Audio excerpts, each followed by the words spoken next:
अपने संदर्भ में क्या उचित लगा है आपको इन सारे सेशंस में से? तो सबसे पहले आप सभी को नमस्कार।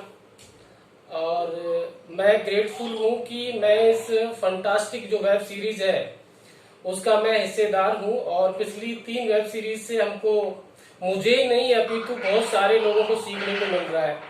तो मैं शुक्रिया। हो सके तो थोड़ा सा अपना वॉल्यूम बढ़ा दीजिएगा। जी जी। थोड़ा सा आपकी आवाज कम आ रही है सर। जी।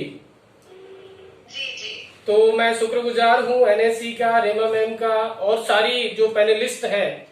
आई थिंक जो ये अनुभव रहा है, छोटा रहा है और लेकिन काफी यादगार रहा है।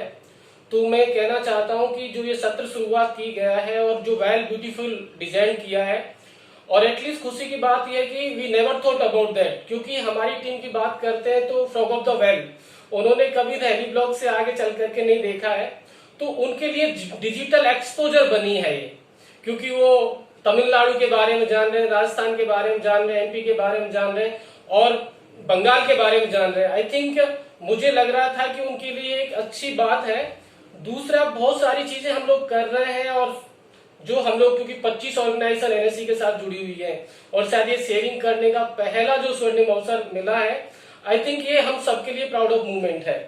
तो मैंने जो सीखा है कि हमारे जो साथी हैं, इवन दो वो अंग्रेजी पढ़ सकते हैं लेकिन समझ नहीं सकते।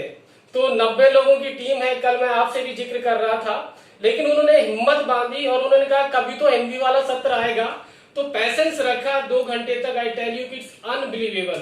तो मैं सबसे पहले बिहाफ ऑफ दिस फोरम मैं सभी शिक्षा मित्रों को धन्यवाद देना चाहता हूं कि आपका पैसेंस, आपका डेडिकेशन, और वाकई जो इस तरह से रेमा मैम ने पूर्व में जिक्र किया कि ये योद्धा है, ये एंकर है, पायलर है, पहली बार एक धरातल पे जो काम कर रहा है उस बंदे को आप इतना सम्मान दे रहे हैं। आई थिंक ये उनका उत्साहवर्धन करेगा। For being as a project coordinator मैं भी सीखा हूं कि मैं अपनी टीम को किस तरह से एक अच्छा लीडरशिप कर सकता हूं और उनका उत्साहवर्धन कर सकता हूं।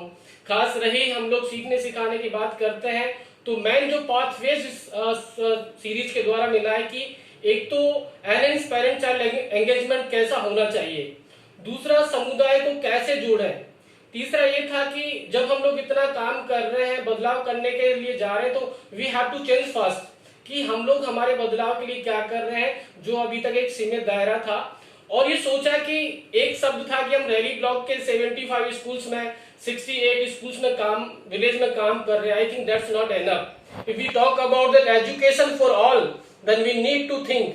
तो जो इस वेब सीरीज से हमको वो निकल करके आया था कि जिक्र कर रहे थे कि family, family to mohalla, mohalla to village और विलेज टू पंचायत और panchayat to block, block to district और डिस्ट्रिक्ट टू स्टेट और स्टेट टू कंट्री। तो हम लोग क्या कर सकते हैं, क्योंकि हमारे पास इतने हैंड नहीं है, but we can think globally do locally. तो उस दिन का आइडिया आया कि हर बच्चे के पास कम से कम इस संकट काल में, क्योंकि उनके अंदर भूख है, तो वो कर सकते हैं कि हर बच्चे कम से कम ये माता पिता को प्रेरित करें कि वो अपने घर पर कहानी सुनाए।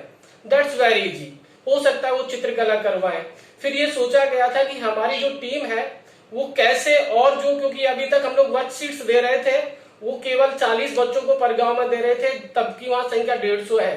तो I tell you fantastic idea इस सीरीज से आया था कि गांव में यदि 150 बच्चे हैं तो हमारे जो साथी बाल मित्र हैं उन्होंने यूथ के साथ मीटिंग की, स्टेक होल्डर्स के साथ मीटिंग की और सब लोगों को जोड़ने का अपनी सहेलियों के साथ मीटिंग की और कहा कि आप भी हमारा सहयोग कर सकते हैं। तो I think this is very very good. मुझे तो बहुत अच्छा लगा। शायद जी आप कुछ हमारे साथ शेयर करना चाहेंगी अपना एक्सपीरियंस? जी, सभी को नमस्कार। और मुझे इस बात की बहुत खुशी है कि मुझे इस मीटिंग में जोड़ने का अवसर दिया गया है और मैं खुश हूँ अपनी लाइफ में कि पहली बार आप सब ने हमें इतना सम्मान दिया बोलने के लिए। और ये जो समावेश संस्था है इसमें मैं काम कर रही हूँ और हमारे लिए इस सीरीज से सीखने को मिला सबसे पहले तो कि जो टेक्नोलॉजी है उसका कितना महत्व है। हमें पहले तो मोबाइल भी चलाना नहीं जानती थी, अब हमारे लिए मोबाइल से जो बच्चों को मैं पढ़ाती हूँ व्हाट्सएप के द्वारा और गांव में जाती हूँ, समुदाय में एक समुदाय बनाया है, वो कॉन्फ्रेंस मीटिंग करते हैं या कॉन्फ्रेंस कॉल करते हैं और बच्चों को पढ़ाते हैं उस पर। और मुझे एक शिक्षा मित्र में ये समझ में आया कि जो मित्र है उसको समुदाय का नेता के रूप में होना चाहिए, जैसे कि वो उसको नेता जो होगा इसकी लीडरशिप करेगा समुदाय की। तो जैसे कि इस कोविड-19 के चलते हुए लोग बीमारी से ग्रसित हैं, बेरोजगार हैं, तो उनको वो ये बताएंगे कि जो अभी वो चल रही योजना चल रही है तो उसके बारे में, जैसे वो शिक्षा मित्र पढ़े लिखे हैं और गांव के जो लोग हैं वो थोड़े कम पढ़े लिखे हैं, तो उनको वो बताएंगे कि आप कौन सी योजना चल रही है और इससे आपको क्या फायदा मिल सकता है, या फिर जो रोजगार है उस रोजगार में आप भाग ले सकते हैं। और शिक्षा मित्र को एक उद्यमी के रूप में, उद्यमी से मतलब कि कोई भी काम करेगा, मेहनत करेगा या फिर आगे बढ़ाने के लिए।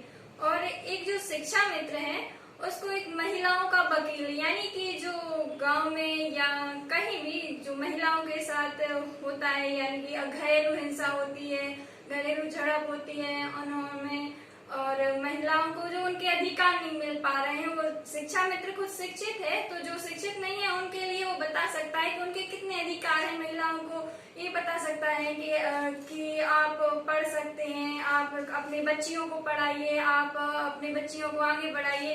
यदि आप शिक्षित हो जाएंगे तो आप आगे बढ़ेंगे, तो आगे की जो लाइफ है वो भी सुधर जाएगी और जो आने वाली पीढ़ी है वो सुधरेगी। इससे देश के अच्छे नागरिक बनेंगे और आगे की लाइफ उनकी बन जाएगी। और एक शिक्षा मित्र को एक और मुझे सीख मिली है इस सीरीज से कि एक स्वस्थ कर्मी की देखभाल, मतलब कि जो शिक्षा मित्र है वो शिक्षित हैं, उनको समुदाय में जाकर सभी को ये समझाना चाहिए कि जो अपने स्वास्थ्य के प्रति अपन को जागरूक रहना चाहिए। और जैसे कि वो बीमार पड़ते हैं तो जैसे घर में प्राथमिक औपचारिक पेटी रहेगी और जैसे 150 रुपए की दवाइयाँ आती हैं, यदि वो ज्यादा बीमार पड़ गए तो उनको फिर जैसे डॉक्टर के पास जाएंगे तो ज्यादा पैसे लग जाएंगे। लेकिन यदि वो उनके पास प्राथमिक उपचार पेटी है और उनको थोड़ा सा भी सिर दर्द हुआ यदि, तो घर में जो प्राथमिक उपचार पेटी रहेगी उसके से वो आप टैबलेट ले लेंगे तो जल्दी से ठीक हो जाएंगे, क्योंकि ज्यादा ग्रसित नहीं हो पाएंगे। और thank you Vandana ji, thank you.